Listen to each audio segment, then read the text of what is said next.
15th anniversary, and I'm ending with 10 Things I Hate About You for its 15th anniversary. It just seemed absolutely fit. I'm still talking into this like it's working. It just seemed fitting, right? It is working. Is it? Oh, there it is. Fucking right. Okay. Hooray! Wow, I have fans. All right, so here's the deal. American Pie is what I consider my favorite of like the 90s teen comedies. She's All That, you know, Can't Hardly Wait, Cruel Intentions. Those movies are just like guilty pleasures. 10 Things is another beast of another kind, because it's actually really good for being good. It is smart, it's inventive, it's creative, it's realistic. It's the only high school movie I watched when I was a kid that I think, wow, this captures everything. I mean, like Never Been Kissed, you know, is a movie with Drew Barrymore where she's literally, it's a great movie, but she just wants to get kissed. You know, that's not that realistic. And my brother was 10 years older than me, my sister was 13 years older than me, so I always consider I had a backwards childhood. I was really a teen in the 90s because they were so older and I just didn't go to school and I hung out with all my brother's college friends. We were having keggers on Tuesdays while I'd watch these movies. So that's kind of how I got here. That's why I love these films. And that's why I think the best movie to end this with is 10 Things I Hate About You. And with that, I love the film. I love the people we have here. We are amongst writing royalty. I am a screenwriter myself. I just graduated college. Mom's proud. These two women I have looked up to. I mean, they wrote 10 Things, Legally Blonde, She's the Man, The House Bunny, and The Ugly Truth, among other things.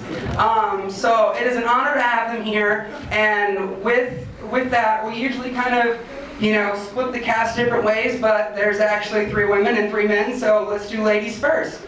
Please welcome Kirsten Kiwi, we should call her Kiwi, she likes Kiwi, and Karen McCullough, the 2 writers.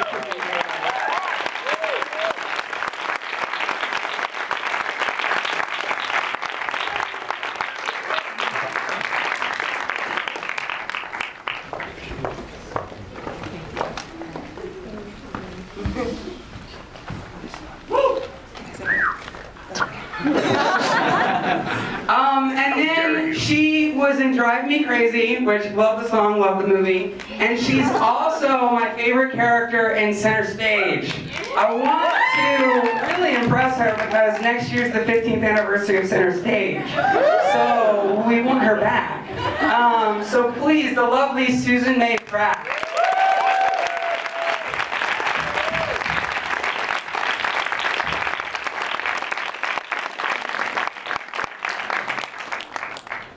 Alright, and then this guy gets a little bit longer of an intro because he's the reason why I'm up here and you're all here. I hosted the 10th anniversary of Harold and Kumar Go to White Castle at the New Beverly, and I sat next to this man. For some reason we crossed legs. At an after party he offered to kiss me on the cheek in a photo. And I just think this guy is the man, and he's really the one responsible for getting a hold of all these people that are going to come up here. The man himself, David Krumholtz.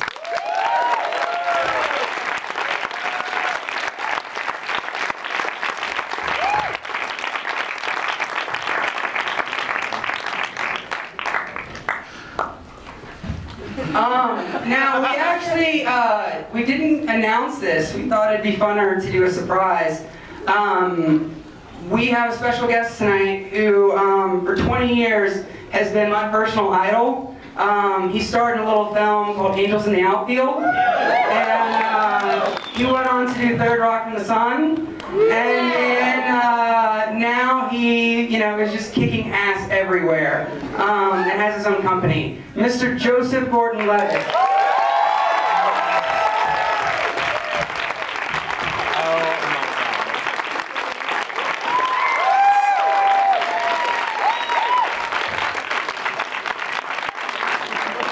And then finally, the man who was probably hardest to get a hold of out of everyone here, but one of the coolest guys because he wears a tiger on his head in his profile picture on Facebook. I wonder if he still has that leather jacket from Camp Nowhere. But let's see, Mr. Andrew Keegan.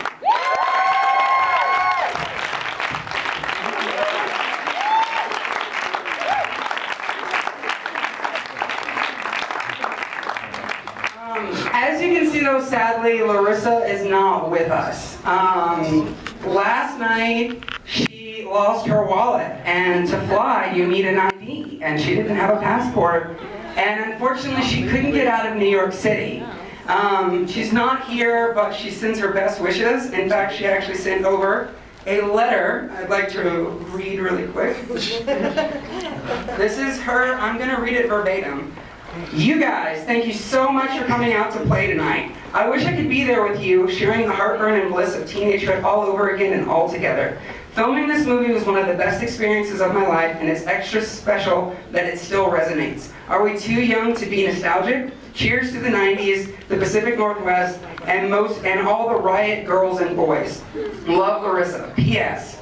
You may not remember prom, but your prom dress will always remember you. Double P.S. Did I mention that you're all awesome? You're all awesome. So that was from Larissa. She's not here, but that's awesome.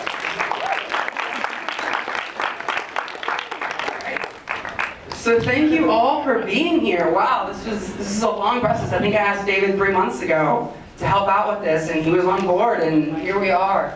So 15 years later, we have to start with the writers here, Kristen and Karen. I heard a rumor that you actually started the script when you were like 15, or like really, really absurdly young. We were 9. We were 9 years old when we started writing this script. No. We did, however, outline this script when we went on a vacation. We began our writing career in 2 different places. Karen lived in Denver, I lived in Los Angeles, and we went on a vacation together.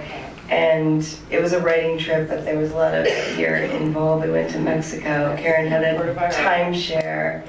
And we outlined this movie on a beach with a lot of coronas. Yes. It was a week of fun. We just did this interview with the BBC. There's a show called Shakespeare Uncovered, and it's very fancy. You know, it's like BBC, PBS. It's like Downton Abbey shit, right? It's fancy. So they're asking us, like, tell us about the adaptation process. Well, we were on a beach in Mexico, and we wrote, like, no, I'm afraid we don't come off sounding very smart on Shakespeare Uncovered. That's the truth. When you went to, you had this movie done, I'm sure there was more and more drafts that happened after a studio saw it, but when you initially had the script and you were ready to go, I mean, the 90s movies were booming, Can't Hardly Wait, and even like slasher 90s or teen films, like I know we did last summer in Scream, or teen films. But so how did this initial meeting happen with how did it get to Disney? You know, how did all of that process happen before it got made? Our manager, Seth Jarrett, sent it to the producer, Andrew Lazar, who read it while he was on a surf trip in Fiji, which is probably the best place for a producer to ever read your script. And then he gave it to Disney and they bought it. But I will say that it was a long process. When we finished the script in January of 1997, and then we sent it to tons of people, and there was lots of rejections. Lots of meetings, lots of false starts, and then finally it sold in nowhere near a bidding war. There was nobody that wanted the script except for this one place. They actually auctioned it. They didn't even buy it outright. Yes. And the title is kind of like in your face, you know? And it's like, oh, Romeo, go away. Like, where did this kind of sarcastic title? It's interesting. Right. Yeah. Well, actually, we were writing another script together. We were driving in a car, and Karen was regaling me the story of 10 things I hate about Anthony. Yeah. And I was like, I wrote down like, oh, that's a good movie title, 10 Things I Hate About You. And we didn't even know what it would end up being, but then... We wanted to write a teen movie, so I went back and read all my diaries from high school to like get in the mindset. Yeah, I mean, I found know this things I hated about Anthony, which he knows. You know. Has Andrew seen the movie? What is his name? No, he knows it, yeah. For some reason. So the movie's getting made, and as writers, sometimes I feel like it's so unfair. We get shut in the closet, we get kind of put in the back room. But with these cats on set and everything going, how much were you actually involved on set once you sold the script? We were only up there for 3 days because we were working on a TV show at the time, so they didn't let us go for very long. But it was a very fun 3 days. And I will say that Joe was the first person who came aboard the movie, and he was reluctant join this movie. Joe, am I correct? You were a little bit reticent because you didn't want to be involved in. So the head of the studio was like, you should come and meet Joseph Gordon-Levitt and just sort of convince him that this is not going to be another lame-ass teen movie. So we had like a little dinner meeting with him and tried to spin some bullshit. I was like, you're like Luke Skywalker in Star Wars. Like, you don't even remember, I don't even think I remember that happening. I was kicking you under the table. Of course, I was like, Luke, me? Okay, I'll do it. Well, that was actually one of the interviews on the Blu-ray. Wow, fuck. On the Blu-ray was you said this was one of the first teen scripts that you were given that you didn't want to vomit at. And so, what was it about 10 Things? I mean, obviously, Third Rock, you're doing a lot of these teen films or teen things. What was it about 10 Things that said that's the one I want to do? Man, I'm trying to remember. You didn't want to do it, I don't think. You were very reluctant. That I do remember. That I remember that less, but I do remember that. I liked the part that Dave played because it was funny, and I wanted to be funny. And I auditioned for both parts. I auditioned for your part and the part I played. And Gil wanted you to play that part. And I was like, fuck. Okay, I'll play the other one. That's actually, I think that's what happened. And how did you get aboard, David? I mean, you're coming off of Santa Claus in '94, and then you're growing up, and you were how old when you did this? 19, 20? 20, yeah. Yeah. So how was the auditioning process for that? How much is improv too of this movie? Gil Younger, who the director, and I had worked together on a TV series, and this was his first movie, and he had me in mind for the role. And I came in, I think I auditioned once, but it was one of those deals where it was like, you know, I really want you, so, you know, all you have to do is get it right, and I got it right, and that was cool. In terms of improv, what Gil was really cool with us, because Joe and I had so much material together, was just with us going back to our hotel rooms and kind of making it our own. So Joe and I kind of futzed around a bit with what was written. I mean, we didn't deviate too much from what was written because it was really great. But you know, little things, little sort of rhythmic things that we could, you know, to sort of imply that there was chemistry there, even though there really wasn't any between me and Joe. Yeah, it doesn't show at all on the movie. We got along famously, so it was easy to futz. I remember one time there was some scene I was going to do the next day, and I don't remember exactly what it was, but it was sort of a romantic scene with me and Larissa, and I was like, there's this one line, and I feel like, I'm not sure, I wonder if there's I don't know, some other way to say it. I don't remember exactly what it was, but it was sort of a romantic, it was a romantic moment, and I was talking to you about it, and you were like, let me think about it. And you went like back to your room and thought about it, and I won't probably specify what you were doing in your room thinking about it. But then you called me. I remember being... Can I just clarify, I wasn't masturbating. Much. You called me on one of like the room-to-room hotel lines and said, I have it. It's like, okay, what should it be? Do you remember what I'm talking about? Not at all.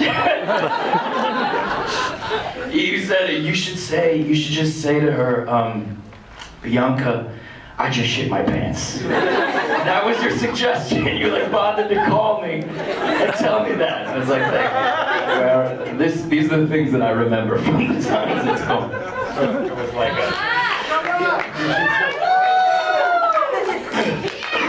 you should say I just shit my pants.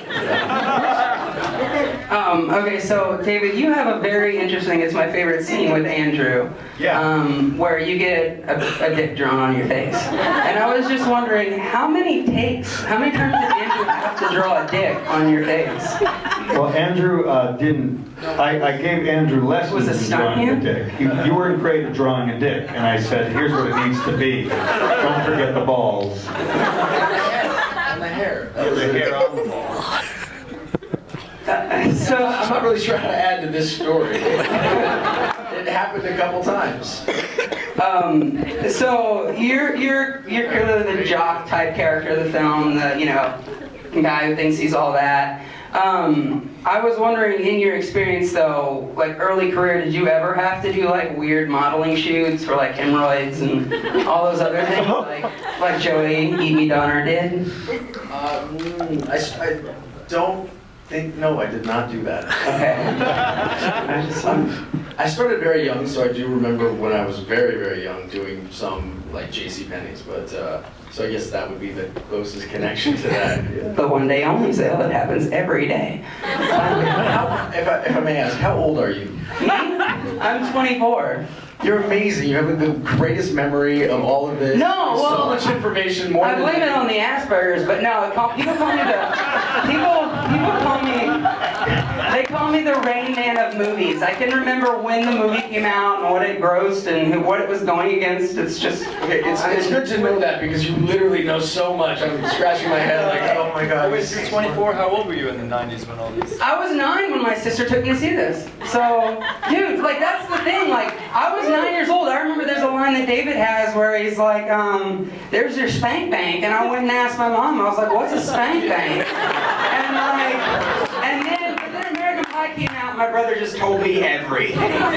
So I was a 9-year-old who knew it all. And then luckily some of you guys came back for like the 10th anniversary and did a commentary. But there's still a lot of scenes. Like there's a scene with you and Julia Stiles eating noodles. And there's a lot of stuff, and I'm just wondering, were any of those scenes filmed? You know, what was filmed and is still not yet to be Wait, seen? is that in the 10th anniversary edition? No, it's Oh. not. It's an end credits roll. Like the blooper reels.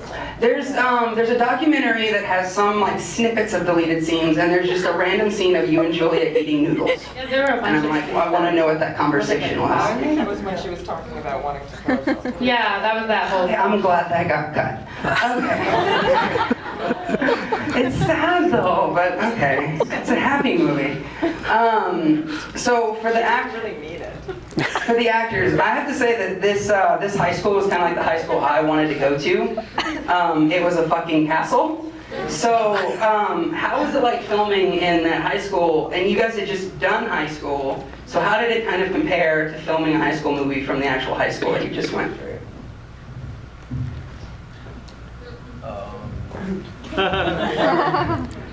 It was built as a hotel, right? That's what they. So the actual high school was not actually meant to be a high school, and it was absolutely stunning to be able to look at the Puget Sound. Is that right? Yeah. Okay. Yes. Good. Who's from Seattle? Or Tacoma? Tacoma, Seattle. Very nice. There you go. Look at that. High school. You went to the high school, so you should tell us. Is there anything more to know about the high school? Other Is than that our Nigel the Brie? Where is he?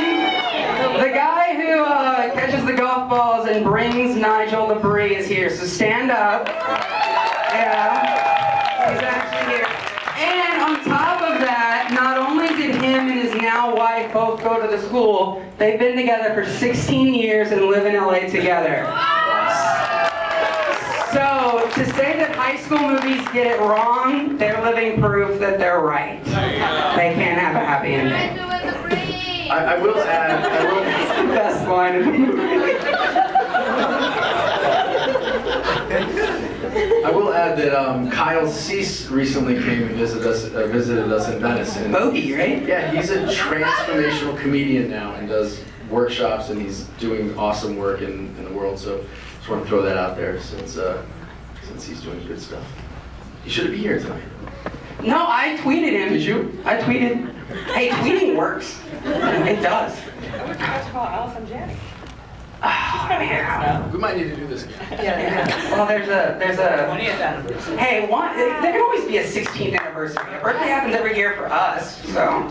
I think it's important to say, because we just got all out of high school, well, some of us were I still was still in. in high school. Yeah, high school. You and Larissa. Yeah. And Julia. And Julia, yeah. But really and truly, the movie was like summer camp. We filmed it in the summer, and it was the most fun I've ever had making the movie to this day. And I think that's true for us all, I guess. We really got along incredibly well. We really. The group of us as a cast hung out every single night. We were all Never happens. That never happens on me. we all got really, really close, and you know, we all cared about each other very, very much, and we all smoked a lot of weed, and we went to concerts. We went to the Beastie Boys concert, the Hell Nasty tour, and yeah, we became fast friends, and I really mean fast friends, and you know, it was just one of those things where it was just easy. You know, you find a group of people that you're working with. There's always one asshole and one like freak. And that wasn't the case. Maybe I was the freak. Yeah, no. But we all immediately just were like, oh, we're all on the same wavelength. And I think that, you know, translated into the film, I think that sort of emanates from the film, is that we all clearly enjoy each other's company. And we should talk about Heath too, like what happened when he showed up, because you guys had all been there for a couple of weeks before he arrived, and what happened when he arrived in Tacoma? It was kind of like he showed up a couple of weeks into filming, I think, and we all, you know, welcomed him with open arms. with Yeah, with Trevor, his assistant, and best friend, who's here tonight. And they came up and had dinner with us at the in the rooftop hotel of the Tacoma Hotel, a rooftop restaurant of the Tacoma Hotel we were staying in. And it was again the same thing, immediate. It was like, oh, you know, what, 2 weeks? This guy's kind of been here the whole time. I mean, he immediately ingratiated himself to us, and it was awesome. And he was kind of, you know, he became the sort of de facto leader of the group because he had the lead role in the film, and because he was just that kind of guy. And yeah, we hung out a lot. It was. I have a story. I remember this one time, we were all, just like you said, because we used to all get together pretty much every night in someone's room. And this one night, I remember getting particularly stoned. And I was sitting on the floor, and I remember, like, I wouldn't talk. I was 17 and would get, you know, really altered when smoking weed. And I got into this thing for some reason, like they were kind of fucking with me. And I was going back and forth looking, I think it was between you and Heath. And I would like, look at you, and then look at him. And they wouldn't look at me, but they were just looking at each other. And I like went back and forth, like, I don't know how many times. And they were they knew I was doing it, and they were fucking with me, and they wouldn't look at me. And I would look back and forth, and look back and forth, and look back and forth. And then one time I went like from looking at you, and I looked at Heath, and he was looking right at me. And it was the funny, it was just that was the kind of thing, he knew how to play with you in such a way that would, you know, as we know, he knows how to play. And I don't know, that's just the memory I was having of him. Andrew, what about you? Thoughts about him? No, we just had, it was such a magical experience. I was thinking about something about the weed in that part. just puts sort of like sparkles around every experience. But this was, we were talking about it earlier. There was just something about that particular moment in time and all of those experiences together. And thank God we have this, you know, film that, you know, memorializes, is that right? Is that a word? Memorialize? I think I'm making up words. Memorialize? I think that's contact from back the memory. It's like connecting right now.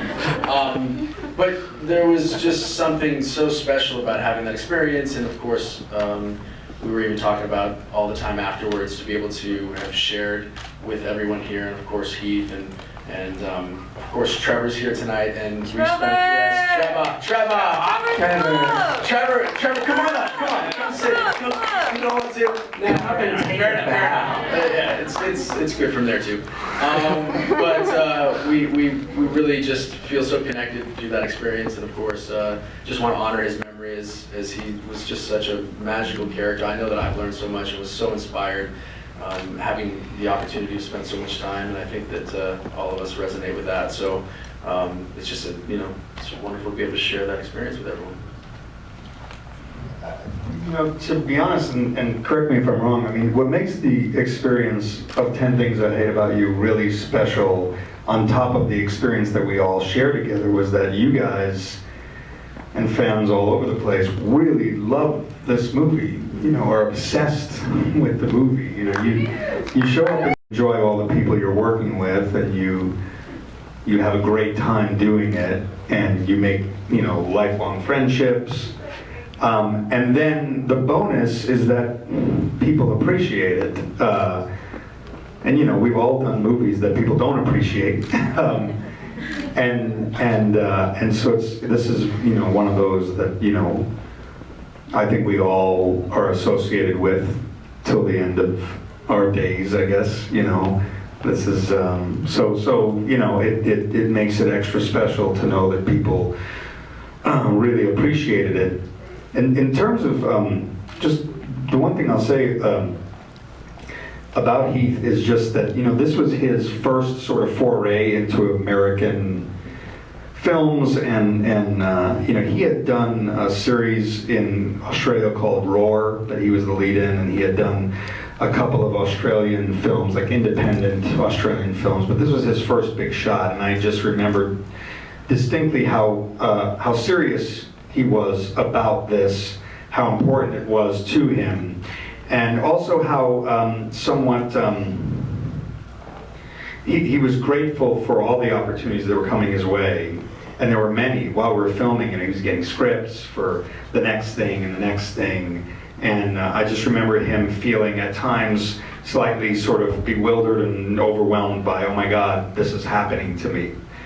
Because he was, like any of us, just kind of a normal, sweet guy who really appreciated his opportunities. And this was the first of many to come, obviously. And I think for me personally, when I look back at it, I feel, I cherish the idea that I was sort of there for the beginning of what was to be something very, very special, and unfortunately very short-lived. But yeah. And that's why tonight's totally dedicated to Heath. So when we see his face, when we see his credit name, we need to make like a thunderous applause, please, because this is for him.